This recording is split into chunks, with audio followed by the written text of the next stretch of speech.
Danny, how are you? I'm blessed. Thank you so much. I hope you are too. I am so blessed. Thank you. And I think it's been years since I've seen you. Do you remember working on Smiley Face together? Smiley Face, that was years ago. Years ago. Do you remember? We were in like the warehouse factory. Yeah. Oh my God, that was an amazing experience. Danny, would you tell us a bit about your early childhood? You know, we attempt to give advice for better or for worse. And I bet you have a lot of wonderful advice to give. You know, I wrote a book, My Life of Crime, Redemption in Hollywood. And it's funny because I never thought I was abused. But yet, when me and Donald Logue, really wonderful, wonderful guy, and he's been a friend of mine since 1991, we wrote a book. And I realized that my whole childhood was abusive. And I didn't realize, even to the part that my uncle turned me on to weed when I was 8, gave me heroin when I was 12. Don't you think that was abuse? No, I thought it was sharing, right. You know, because he was sharing what it didn't seem like abuse to me. My dad married my mother really to take care of me. I mean, I don't know if there was love in that. I don't know. But my family wasn't one of lovey-dovey. You know, you had to be a man in my family. That's right. And that's probably why you never perceived yourself as a victim in any way. No way. That identity was a foreign idea to you. Beautiful. God, you have a couch. I'm going to lay on your couch. That was amazing. But you're so right. I've never thought of myself as a victim. And it's funny. It's like even going to prison, I hate to say I excelled, but I did. There's only 2 kinds of people in prison. There's the predator and prey. You decide every morning what you're going to be. It's that simple, you know, and the only problem is that you might decide you're going to be a predator, but the guy in the next cell might decide that you're going to be prey. So when you say you excelled, does that mean like you figured out the societal pattern quickly? Absolutely. It's kind of like being on a pile of manure. I would rather be on the top than the bottom. And how you get there is to prove that you will not take a step backwards and that you're going to win whatever situation you're in. And in prison, it's like you don't argue. The bottom line to an argument is a murder. So you don't argue. You'll see people go, okay, yeah, all right. And you'll see their whole features change. And they go off. Now, if they go off, you better get a weapon. The only one that wins an argument is the one that's alive. So, Danny, were you popular? Did you have a lot of friends? Is that part of excelling in prison? Well, I was lightweight and welterweight champion of every institution I was in boxing. So, yes, I had a fan base. But you don't make friends. You have partners. Watch your back came from prison. Because if we're talking, I'm saying I got your back. And I'm looking here, you're looking there. That's where the term came from. I got your back. Because you never want to not know what's going on behind you. This is a really naive question, but when you talk about an argument in prison, is it about like a commodity, like cigarettes or a food item or something? I guess I want to know the content of what a prison fight would be about. People that are doing time only have minimal contact with the outside world, maybe a wife, a daughter, and that's it. Because you're doing time. You don't want time to do you. The people that time is doing have all these letters and, oh my God, what happened? And oh, really? And it's like, you have to do time to your liking. If you've got a whole lot of outside stuff going on, then the time is doing you because that's what you're thinking about. What you think about in prison is how you're going to get drugs, where you're going to get drugs, what are you going to do, how are you going to make this money, how are you going to rob this guy. Really, you have to have some hustle that keeps you going all the time. You know, me, guy named Tyrone Rye. Tyrone Rye was a Mexican kid that grew up in a Mexican neighborhood, but his mom was obsessed with Tyrone power. So she named her son Tyrone. Now, Tyrone is an African-American name, and you had to be real careful how you said Tyrone. If you said it too black, He said, what are you talking about? What do you mean? I called him Ty because I didn't want to mess with him. You know, a lot of kids started going into prison in the 60s because of acid, marijuana. They all started coming to prison. So a lot of them, prison is easy if you grew up in the system. If you were in juvenile hall, camp, youth authority, and then prison, you already know people. If you went to prison when you were 18, 19 years old without any pre-college education, you were in trouble. Inside, it was protection. Out here, it'd be extortion. But either way, it would work for the individual. And there was a lot of rules to the protection because people would think because I have protection, then I can do it. No, you have to walk a line. Yeah. Because that'll get you killed. It feels much more mafia-esque. Like the term protection isn't fully accurate. The term protection means that you have to mind us instead of being victim to them. Like I said, you're going to be predator or prey.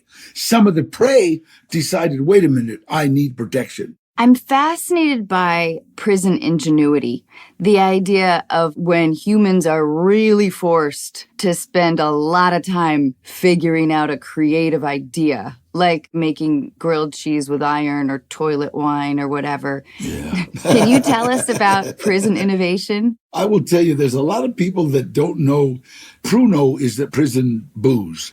And if you drank Pruno any time in your life, you're an alcoholic. Okay, now that's all there is to it. You're not supposed to tell anybody they're an alcoholic. But I know if you were willing to drink Pruno, you're a damn alcoholic. Go to AA. How do you make it? You know, you make it with a little bit of yeast, apples, oranges, anything. Apples are the best because it's like Applejack. And it's not bad tasting. Well, comparatively. Yeah, you know, it'll do the job. And you just let it ferment. And it's like, you know, you make up 5-6 gallons at a time. And then when you bring it down, everybody drinks, you know, because you got to get rid of it. But that's what happened to me. Cinco de Mayo, 1968. We drank too much. We used too many drugs and ended up in the hole. Oh, really? You guys were like overtly wasted. Well, all the Mexicans think Cinco de Mayo means 5th of May. But if you're a real down-heart warrior Mexican, it means get bail money because you're going to need it. Right. You know, you're going to jail. All right. All right. Danny, will you tell us about your mother? My mom was an indentured servant. I mean, she did everything she was supposed to. I think she hated it. And I wouldn't say she hated me, but she had to tolerate me. I wasn't her kid. I wasn't her son. And I think she realized that my dad married her to take care of me. And I think she resented that fact, you know. And my dad, bless his heart, he was the epitome of the man searching for the American dream, a Cadillac, a camper, and a house. And I think the biggest problem that I had was time. I think parents, more than anything, have to give their kids time. And I'm not crying. They just need time. And if they don't find it at home, I had an uncle, my Uncle Gilbert, who didn't work hard. I didn't know he was smoking weed, but he was always happy. He always had a roll of money. He was always clean. Everybody else had sweat rings from work. And they didn't have time. He always had time. I could call him up if I cut school in the middle of the day. Gilbert, what are you doing? I don't know. Let's go fishing. Okay. We had time. And so that's who I gravitated to. And who I gravitated to was a dope fiend and an armed robber. And I wanted to be just like him. Mm-hmm. You know, I wanted to wear the Florsheim shoes and the pressed pants and the pressed T-shirt and have a wad of money like that all the time, you know. So then was he ultimately the largest influence in your life? Absolutely. And if you saw him, you'd see why. He was massive. He was like this guy. If he walked into a room, you knew he walked in. And you were like a kid who was like proud of your cool, big uncle. God, man, unreal. It's like I can remember being 13 years old and cruising the junior high school that I was in with my cousin Sal and my Uncle Gilbert. And we were in a 49 Ford convertible. And I had a quart of Brew 102. That was a beer of the time, but it was a great beer if you could stand the lumps in it. I mean, it was like the cheapest beer you could buy. You were all loaded, but we were drinking beer. I can remember passing my junior high school and everybody like watching. And it was like Robert De Niro going down the street. It was unreal. Like, hey, what's up? What's up? You know, I was with the two guys that everybody knew ran things. And so, like I said, they had time for me. I know, believe me, I know the problems of parenthood. You got to pay rent. You got to pay bills. You got this. You got to water the lawn. They got to mow it. But you still got to make time. Danny, you're right. Like, I recognize when my parents are around my son, how much they understand that. Yeah. In a way that they didn't when they were parenting me. Right. You're completely right. They value that so much. And they also let a lot of things go that they would never have, let me get away with. Right, yeah. It is a beautiful kind of love that they give him. I was a single parent for a while, and I used to go to AA and NA meetings, and I'd take my kids. They'd go with me. Donuts and coffee. Exactly. The only problem, they'd eat that donut at 8 o'clock. So to get them to bed, I had to peel them off the wall. But when they both went through their drug stage, both of them, and I understood. But when they were ready, they knew, go to meetings. So it's like the more information you can give your children about not using, about rehab, the better off they are. If I never knew about Alcoholics Anonymous, I'd probably still be a drunk. But I learned about AA when I was 15 years old. So when I was done, it's like, oh yeah, here's where the success is. Yeah. It's like, oh, I want to learn acting. Go to Juilliard. You go where the success is. And the only time I ever seen success was in Alcoholics and Narcotics Anonymous. Danny, do you mind talking a little bit about the armed robbery? It's real hard to understand whether you're doing armed robberies to support your drug habits or drugs to support your robbery habits, because they become unbelievable, addicting. And my uncle, Gilbert, I'll never forget, we were driving, and this is when I was clean and sober, and we were driving, and I know he had like about $3,000 on him. And I had a couple of grand. We were going but I was clean. And I was in my mom's car. And he said, "Oh, will you stand here, Danny? I'll get some cigarettes." So I stopped. He went in, comes out, let's go. And I was, oh, man, he just did a robbery, right? In my mom's car. And we left. And I said, "Well, how much you get?" He got like $85 or something. And I said, "Gilbert." And he goes, "Shut up." We knew it wasn't so much how much you got, it was how much adrenaline you got going. Of course, it's for the money, but the adrenaline is quite a rush, afterwards. Yeah. C.G. Sampson, this young lady from Arkansas, is your biggest fan. Oh. When I told her I was going to be on your show, she said, "Oh my God, oh please." So I just want you to know that we're selling crystals together. I'm going to start this crystal business because her boss has a crystal mine. Amazing. Cheech Marin's wife dug out this crystal that looked like New York City. Oh, cool. Unbelievable. This is the one I dug out. Oh my God. For our listeners, Danny is holding up. How much does that thing weigh? I don't know, about 5 pounds, 6 pounds. I was digging in the mine and I dug this out. Everybody started screaming. Well, Cheech's wife dug out one bigger than that. Beautiful. It was just like such a great experience. So I said, wait a minute, man. I'm going to dig those out and sell them. Awesome. Now I'm a crystal entrepreneur. That is awesome. Good for you. You definitely have the hustle spirit. I do believe you have to in this industry. You're your own small business. And I do think that quality is also linked to solution finding. Yes, perfect. Let's don't deal with the problem. Let's find the solution. That is one of my mottos. It's like I hear people, oh my God. No, stop. We're digging into the problem. Let's figure out the solution. And that is the way I live my life. Everything good that has happened to me has happened as a direct result of helping someone else. I got into the movie business helping somebody. I got into the restaurant business. I did a favor for a director named Craig Moss. Great director. I didn't know him, but he came at me with this film. I said, I don't know, let me think about it. But I'm working on this other film for like some pretty good money. And he had kind of a low budget movie. And my agent, Gloria, she kept saying, Danny, this might be a winner. I know it's low budget, but it might be a winner. And I'm saying, yeah, but look at it over here. And so anyway, I went in and did the favor. I said, okay, we'll do it. So it turned out to be a trilogy. The movie was a film called Badass. We did Badass, Badasses, and Badass on the Bayou. But on the first one, this producer named Ash Shaw saw that I like to eat good food. I won't eat processed food. And on a low budget, they'll go to, the box and bring 40 tacos or whatever from there. And I'd bring some salad or I'd bring a lunch. And he said, Danny, why don't you open a restaurant? And jokingly, I said Trejos Tacos, because that's what my mom and I would always piss my dad off about, was, Mom, why don't we start a restaurant? And Trejos Tacos, and my dad this was the 50s.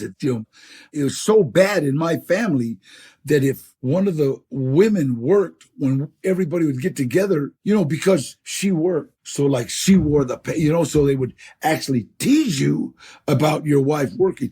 So every time we talked about a restaurant, my dad would, hey, Keith and Merrick, right there, go cook whatever the hell you want. He would actually get angry about thinking that his wife was going to work. I wonder if he was also angry, though, if he was the kind of man that wanted the American dream and found it elusive, found it kind of impossible to get to. The idea of you and his wife potentially being hugely successful. Of course. I know. Right now, both of them are in heaven, and she's going, see, I told you, stupid. I told you. Should have started the rest. It sounds like they were really competitive with each other and had probably very justified resentment. It was funny. Like, even in the book, I talk about, I found escape from my dad through drugs, alcohol. And I'm not blaming it on my dad. I couldn't handle it. That's what it was. My mom found it her way.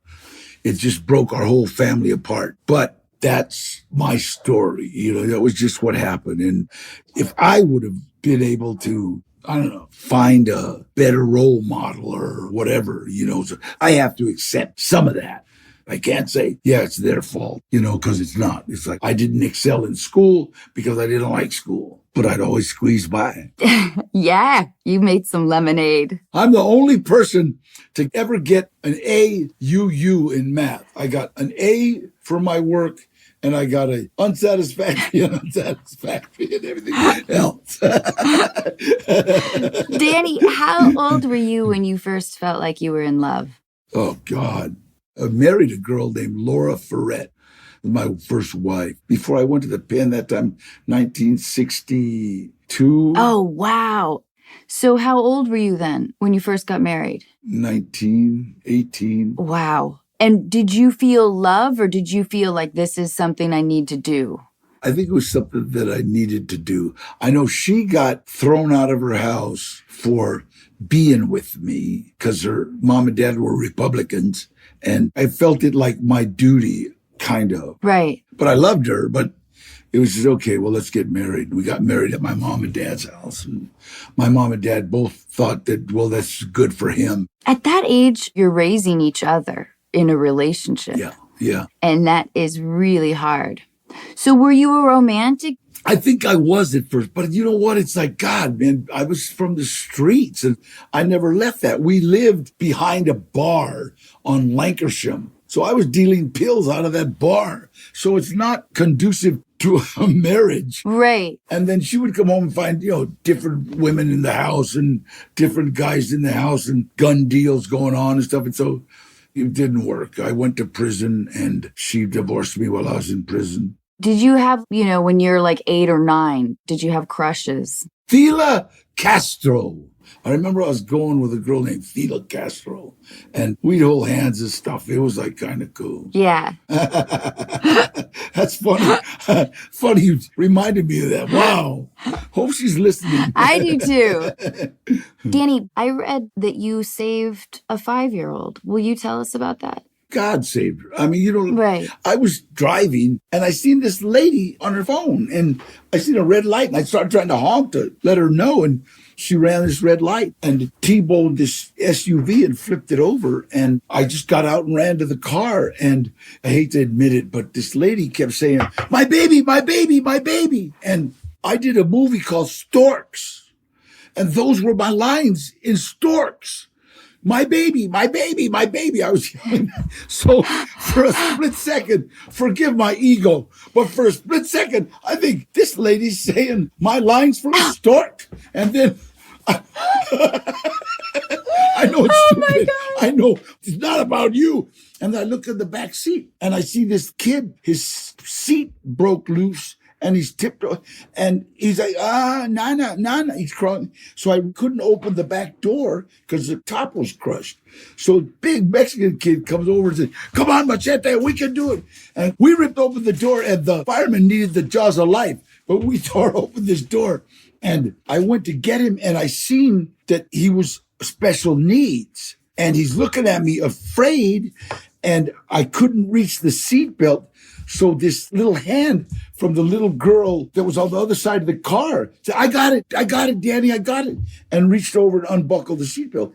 Then I told him, use your superpowers, grab my neck. And he grabbed me because autistic kids, you can't grab. That's one of the reasons why I think police officers should have special training because they come up to somebody autistic and they're trained. I'm trained to take control, but it's not a control issue.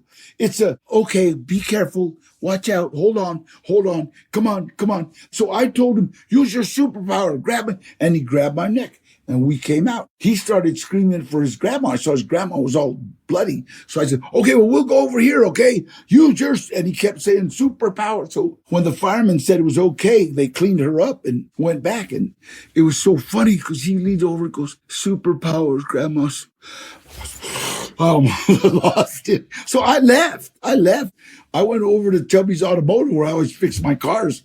And pretty soon all these news trucks showed up and they just said, we understand it. Pull this kid out. It was just God put me in the right place at the right time. You know what, though? There's more to this, and it speaks a lot about you. The idea that in that high adrenaline, heightened chaos, when a lot of times people can't think, you told that kid to grab your neck because you knew you couldn't grab him. Yeah. That is really special. Thank you. You still have to tell me a great recipe. I want to hear it. I want to hear what dish you are most proud of. Well, you know what? I love tacos because they're the simplest and you can put anything in them. And we've put cauliflower. We made a cauliflower taco, which is really popular for the people that are vegan, vegetarian, and has a glaze on it that's absolutely delicious, carne asada.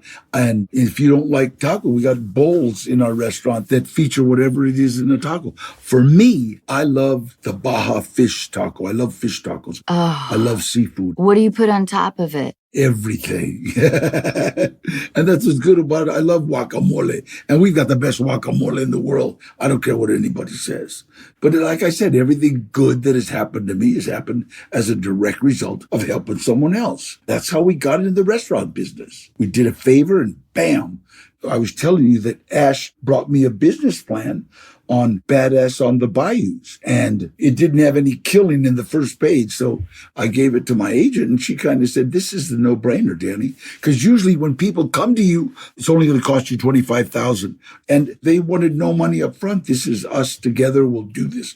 And, we've got 4 restaurants right now and they're all doing well. We've got a donut shop that is killing it. Only problem, if there's bakers out there, we need a baker. All right. I love it.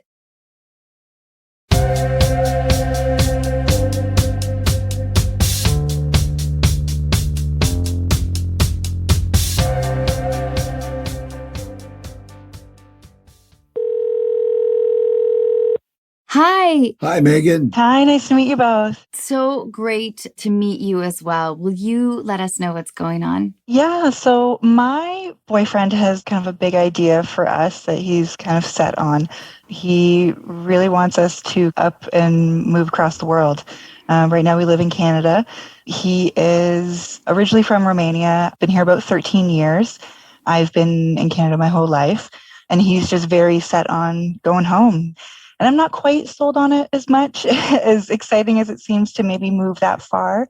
Obviously, all my family and friends are here. I take a pretty active role in my brother's life. He is special needs.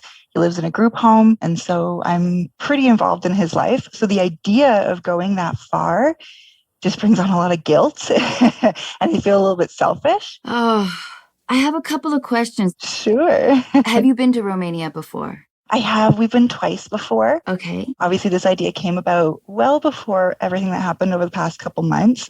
He does still have family there. Are still very much watching what's happening so close to home, but we don't feel like it's going to be something that affects this decision long term. Was this an idea conceived during quarantine? No, actually. It actually came about while I was pregnant, and I told him I don't have the hormones to deal with this kind of idea right now, so let's stop. Let's and we'll table talk it. later. Yeah. And so actually during quarantine, it kind of ramped up a little bit, really not being able to go anywhere.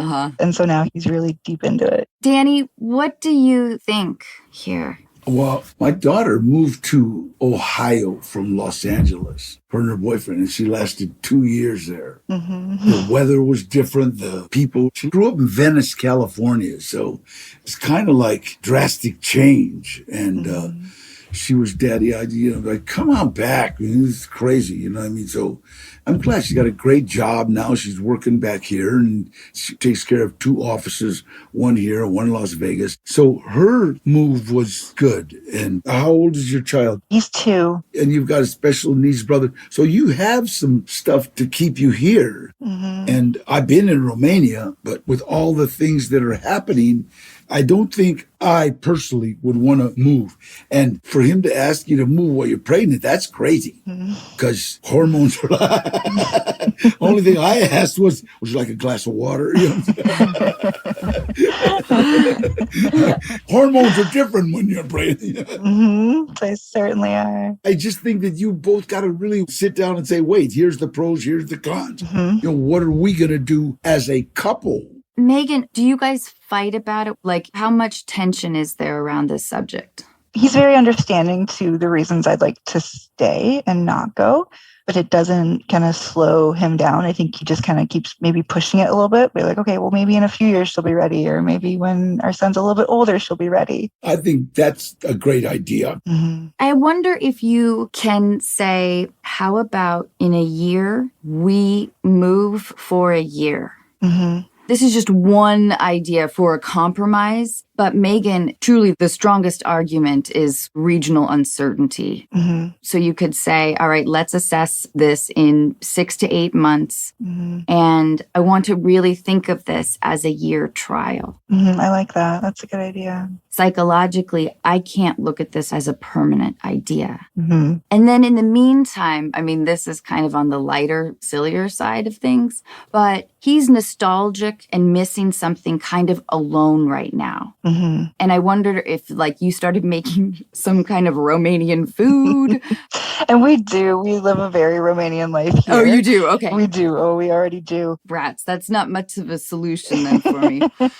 Do you speak the language? I could probably only get myself in trouble. I probably couldn't hold a full conversation, but I know all the bad words. So. Oh, good. Okay. But it might be fun for you to start practicing with him a little more. And I think that would make you both feel a little more connected to whatever his nostalgia journey is right now. Does he romanticize his childhood? He loves his childhood. He loves the way he grew up. Yeah, he wants our son to have a similar experience than he did.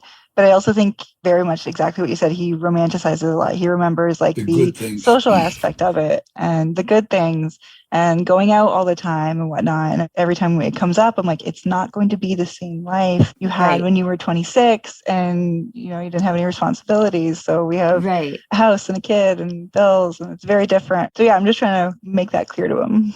Unfortunately, I don't think you have the power actually to crack through that romanticism. The only thing that does is like a month or two there. I think so. And that's the thing is like he always refers back to our vacations there. It's like, yes, but that's vacation. Right. Everything's great on vacation where the food tastes better and the traffic isn't as big of a deal, right? Right. But yeah, I like the idea of a year trial. You can wrap your head around that. There's a chance you may fall in love with it. In terms of your brother, so you are his main caretaker mostly? I wouldn't say caretaker. He does live in a group home, so he is fully taken care of in like a house with staff 24 hours a day. They do his bills and everything.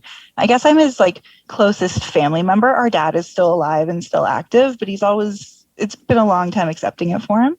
So yeah, I do most of everything else for him. Will your brother be really heartbroken if you tell him that you may be going to Romania for a year? I don't think he would understand. Okay. I think his comprehension is he just wouldn't get it. Okay. In terms of addressing your guilt, Mm-hmm. it won't necessarily change his emotional state if he doesn't see you for a month or two? I think it would, because obviously we went through pandemic without seeing each other a lot, but I think over a few months, it would definitely do more damage. Do you ever like FaceTime with him? We tried. He's not very interactive, I guess, with any type of phone or Zoom or anything like that. It's like a minute or two, and he's like, okay, bye. If you're not there with him in person, he's kind of not interested. Right.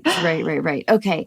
So it sounds like the weight of your guilt will not be necessarily equal to his missing you, right? Yeah, for sure. It's all on me. I think over time he would adjust. Yeah. It's really just me and how do I move through it. Right? Okay. So then it also sounds fear-based. Mm-hmm. Are you a big traveler? Mm-hmm. We do love to travel. So it's exciting to think of living somewhere even for a little while longer.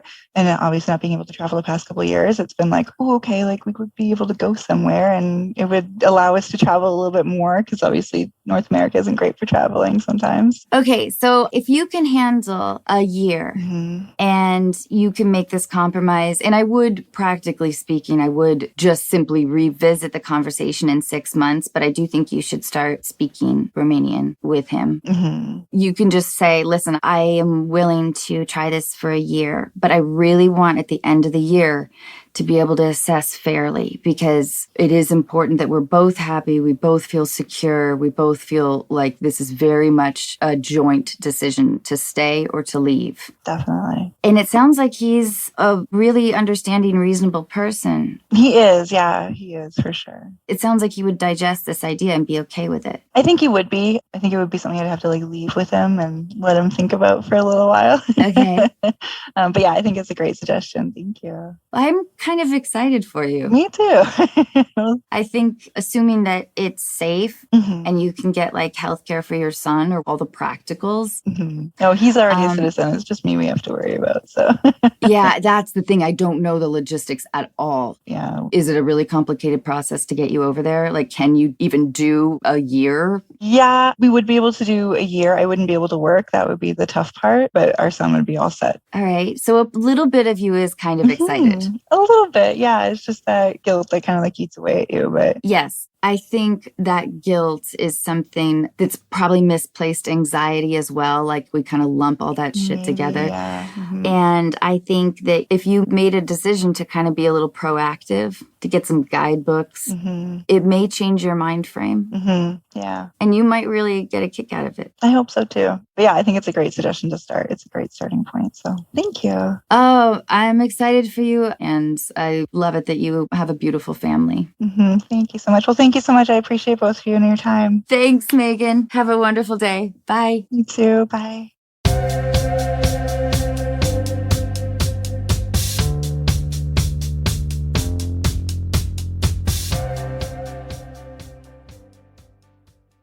Maybe if I knew you before, one of my marriages would have worked out.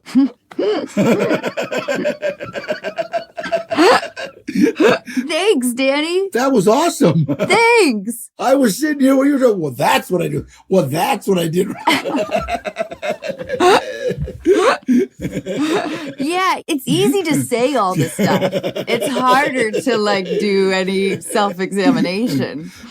That was good. Thanks, Danny. I think that Meagan should give Romania a chance, assuming that it's safe. Well, I think you had a good idea for a year. Yeah, that's great. Because then you're not committing to say, let's move. Totally. That was compromise. That was good.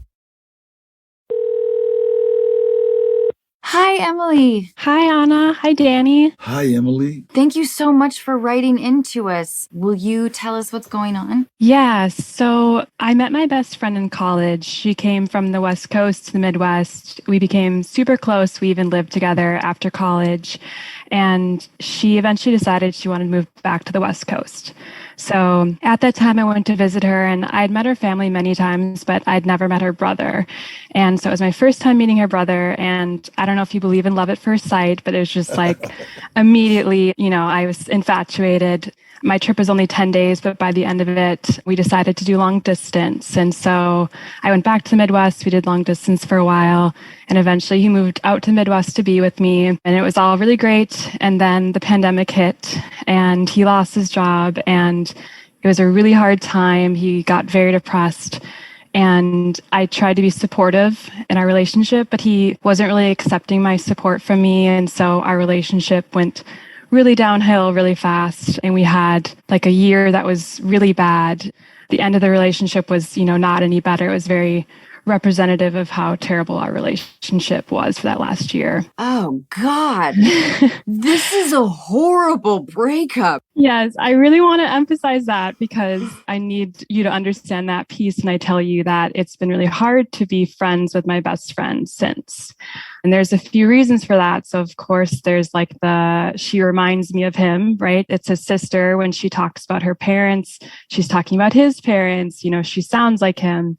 And on top of that, because she's his sister, she's a little bit more defensive of his actions, a little bit more like playing the middle. And when you have a horrible breakup, you don't want your best friend playing the middle. You want them fully on your side. And I understand that, but that was really hard to handle. You miss her. Yes, for sure. Yeah.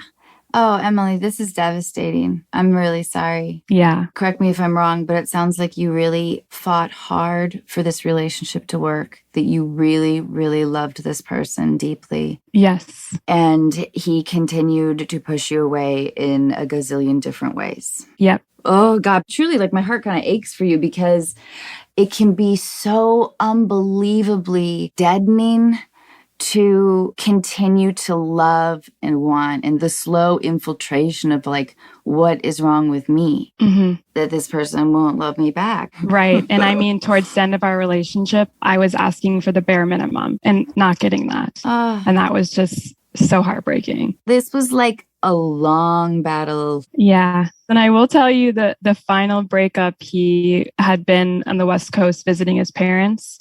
And we broke up over the phone and he left all of his belongings at our apartment and just wasn't returning. So it was a rough breakup. This is a really understandable situation, Emily. Mm-hmm. Your awesome best friend meeting her brother, the male version of her, it felt like a perfect fit. Mm-hmm. Your families all get along. Right. Everything's awesome. Mm-hmm. I do want you to know that part of the reason I think you fell in love with him was because you loved her. Mm-hmm. So it's important, I think, to recognize that root because I think it is of comfort to you. Mm-hmm. I wonder if, like, when you've talked about this with her, how deep has it gone? When the breakup first happened, I essentially told her that I needed space and like I couldn't talk to her as much as I used to because I needed to kind of get over the breakup before I could really have a relationship with her. And she was super understanding of that. I think I just kind of thought that time would heal this, but like we're a year out from my breakup and I don't feel that much differently about that friendship. Like I feel a lot better about my breakup, but I thought that piece about having a hard time being friends with her would go away and that hasn't gone away. How would you feel if I told you that like right after we talk, I want you to call her and tell her that you love her and you miss her and you need her in your life. There's no going back necessarily, but you can tell her how hard it was. Just like you told us, you didn't make any specific accusations about his behavior. Mm-hmm. Would that be relieving to you to pour your heart out a little bit? Or are you kind of like, she hurt me too? I think there's two pieces to it. I think there's that piece of like, she hurt me too. And I think there's like a part of me that is afraid to be vulnerable about how I'm doing related to that breakup because I don't want what I tell her to like get back to him. Like I don't want him to find out I'm struggling still with that breakup so much that I can't be friends with her. You may need a couple more months. Yeah. Because you're going to have to really weigh how much you miss her. There is also a world where you maybe have outgrown her. Mm. Danny, what do you think? I understand. And, time heals everything. And, in God's time, not mine. Mm-hmm. You've got to weigh how this goes. If that's your best friend, it's your best friend. And it was funny because Laura, my first wife, was married to Frank, my best friend. And me and Laura split up. And me and Sherry and Frank stayed friends till they split up. And then me and Frank are still friends. So it's like we just keep moving on. You've got a life that you have got to take care of. Yeah, no, it's true that the breakups always create the division of the social circle as well. She does know a version probably of his side. Yeah. But it sounds like you did not commit egregious behavior. Definitely not. So I wonder what kind of narrative she's heard then. Yeah, I think a narrative she could have heard is one that paints me as clingy, like asking for somebody to love me who doesn't love me. Right. Hopefully she would see that in the right light of what that actually was. Yeah, I mean, clingy is not a reason to not like somebody. I was going to say. Well, Emily, it was interesting that gut check that I asked you about, like calling her, didn't land with relief for you. Yeah. So maybe you just still need a few more months. Yeah. You'll know when the time is right. Yeah. And you've already stated that you need some space. Mm-hmm. When was the last time you guys communicated? It was probably like a little less than a year ago. She came and visited me. Okay, so why are you putting the pressure on yourself now, I wonder? I think it's just something that kind of sits with me all the time because she does every once in a while reach out and she's so sweet. She'll send like, love you lots kind of messages like that and quick check-in. Earlier when we talked about the root of your love for him grew from your love for her. Yeah. It's like now you're using that extension in reverse. Your pain from him, you're also transferring onto her. Yeah. That love is connected for you. Yeah. Has she done anything that's been mean or specifically painful? So the one painful thing I can say that she did is when she came and visited me, it was maybe a month after our breakup and she was visiting for like 2 weeks. And towards the end of it, she was like, can we go buy a suitcase? And I was like, what do you need a suitcase for? Oh. And she was like, I told my brother I'd bring all of his stuff back for him, which I expressed at the time that hurt me. And she apologized. How did she apologize? She said that she thought that she was being helpful and that she thought I would appreciate that. That seems odd. No, it does, because here's the painful part about it.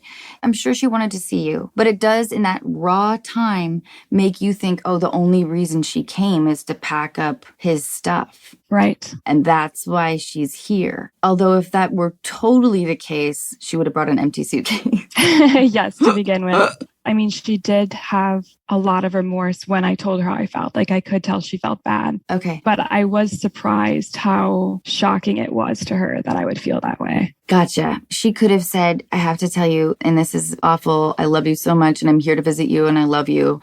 But Zach asked me to pack up his stuff and I'm so sorry. I know this is hard. Yeah. You describe her as really sweet. Mm-hmm. You said her apology was remorseful. It was for sure painful that she was oblivious, Mm-hmm. but they aren't the actions of an uncaring friend who doesn't love you. Right. So she's missing you too. Yeah. I think just really think about in like the next few weeks how much you miss her and if you did the pain diversion thing. Yeah, totally. That makes a lot of sense. Oh, man.